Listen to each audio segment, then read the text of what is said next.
মুর্শিদাবাদের মধুচক্রের হদিশ ধৃত দুই মহিলা।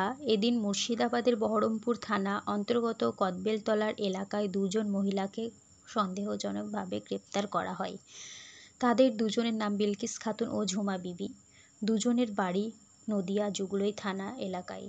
তাদের কাছ থেকে 5,22,000 টাকা ও দেহ ব্যবসার সন্দেহজনক বস্তু তাদের কাছ থেকে উদ্ধার হয়েছে। ধৃতদের বহরমপুর থানায় নিয়ে আসা হয়েছে। আগামীকাল মুর্শিদাবাদ জেলায় আদালতে তোলা হবে।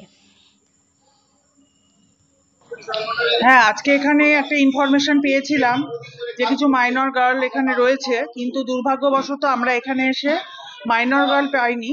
কিন্তু যাদেরকে পেলাম তারা দেহ ব্যবসা করে এবং বিভিন্ন হোটেলে যায়, এবং এদের কাছ থেকে 5 লাখ টাকা মতো পাওয়া গেছে, কন্ডম পাওয়া গেছে।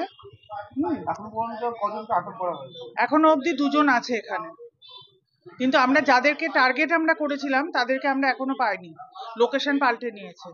আচ্ছা, এগুলো তো দীর্ঘদিন ধরে হয়ে আসছে, যারা বাইরে থেকে আসছে তাদের কি বলবেন এই বিষয়ে? যেটা বলবো যে আমাদের এলাকার মানুষজনকে সচেতন হতে হবে, মানুষকে প্রতিবাদ করার জন্য এগিয়ে আসতে হবে। যদি মানুষ এগিয়ে আসে, আমরা অবশ্যই মানে এই ধরনের ব্যবসা সেগুলোকে আমরা বন্ধ করব, কারণ এটা একটা পাবলিক প্লেস, এখানে এই ধরনের ব্যবসা চলতে পারে না। এবং যথেষ্ট এখানে নিদর্শন রয়েছে যে এখানে দেহ ব্যবসা হয়। এই মুহূর্তে গুরুত্বপূর্ণ খবর দেখতেই পাচ্ছেন, একজনকে মহিলাকে আটক করে নিয়ে যাচ্ছে পুলিশ। আপনারা দেখছেন সরাসরি সম্প্রচার, একেবারে সবসময় সুপার এক্সক্লুসিভ।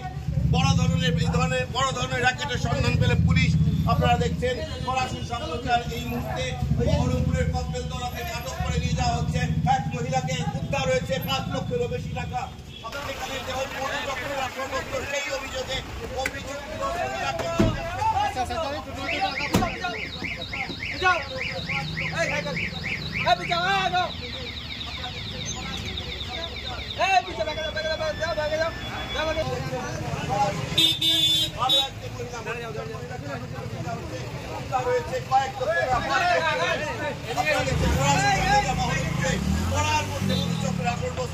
সেখান থেকে বহরমপুরের কদবেলতলা, সেখান থেকে সরাসরি সম্প্রচার।